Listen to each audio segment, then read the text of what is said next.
एक नारा एक नाम, योगी ने बदला यूपी का चुनाव। बटेंगे कटेंगे पर हिंदू आया साथ, यूपी का बदल गया चुनाव। इधर अखिलेश यादव परेशान, उधर वोटिंग के बीच अयोध्या पहुंच गए योगी, कर दिया सपा का समीकरण खराब। चुनाव से पहले 3 घंटे में मस्जिद का सर्वे। चुनाव वाले दिन पुलिस ने बार बार क्यों उठाया महिलाओं का बुर्का।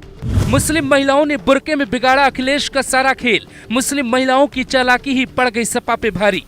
26 अगस्त को पहली बार योगी ने नारा दिया था। 20 नवंबर यानी सिर्फ 3 महीने के भीतर ही यूपी में कुछ ऐसा हुआ जिसके बाद समाजवादी पार्टी के नेताओं को यकीन नहीं हो रहा।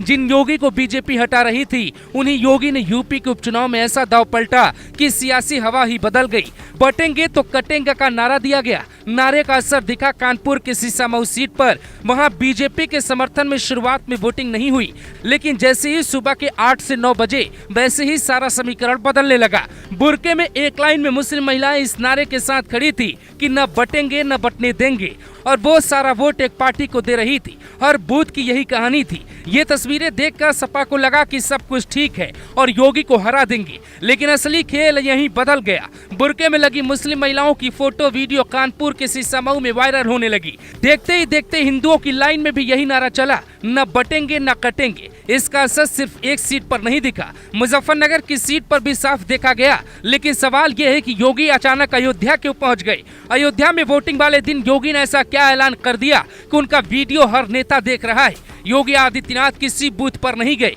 अयोध्या में योगी राम का गुणगान कर रहे थे। उधर यूपी की जनता ये साबित कर रही थी कि न बटेंगे न कटेंगे। यूपी उपचुनाव की वोटिंग के बीच सपा प्रमुख अखिलेश यादव ने लखनऊ में अचानक प्रेस कॉन्फ्रेंस बुला ली। सपा कार्यालय में उन्होंने कहा, चुनाव आयोग की इंद्रियां काम नहीं कर रही। आयोग को न दिखाई दे रहा न सुनाई दे रहा, सब बहरे हो गए। इसीलिए इतनी शिकायत के बाद भी आयोग कोई कार्रवाई नहीं कर रहा। उन्होंने मुरादाबाद के कमिश्नर IAS अधिकारी आंजनेय कुमार समेत 10 अधिकारियों के नाम गिनाते हुए उन पे बड़ी गड़बड़ी के आरोप तक लगा डाले। ये तक कहा कि अफसर धांधली कर रहे। पुलिस और प्रशासन के अधिकारियों के नाम भी दिखाए। किसी को बख्शा नहीं जाएगा। नाराज अखिलेश ने कहा, योगी सरकार का सिंहासन हिल चुका है। सपा विचारधारा के लोगों को वोट नहीं डालने दिया जा रहा है। मैंने अपने साथियों से कहा है कि सभी वीडियो एकत्रित करें। अधिकारियों की नौकरी और समाज में बनी इज्जत जाएगी।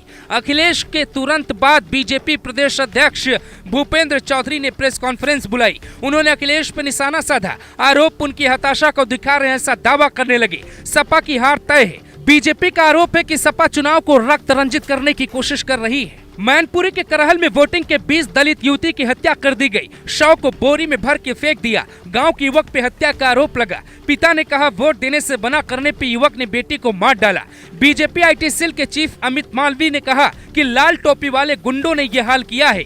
PDA का नारा देने वाले अखिलेश यादव के लाल टोपी वाले गुंडों ने करहल में दलित बेटी की निर्मम हत्या कर दी। अखिलेश यादव को अपनी पार्टी के गुंडों को नियंत्रण में रखना चाहिए, नहीं तो कानून और प्रशासन तो है ही। यूपी में चुनाव सिर्फ 2 बातों पे होता रहा। पहली बात थी योगी का नारा, दूसरी बात थी अखिलेश यादव का आरोप। दोनों के आसपास ही जनता अपना काम करती रही। अयोध्या में योगी फरमा रहे थे आराम, इधर यूपी में चला था सियासी घमासान। ये लड़ाई अखिलेश यादव के PDA फॉर्मूले की भी है, जिसके दम पे अखिलेश यादव ने लोकसभा चुनाव में बीजेपी से ज्यादा सीटें यूपी में जीती। उपचुनाव में ये प्रयोग सफल रहा तो 27 तक इसी लाइन पे राजनीति आगे बढ़ेगी। विधानसभा उपचुनाव की 9 सीटों पे 90 प्रत्याशियों के बीच मुकाबला है।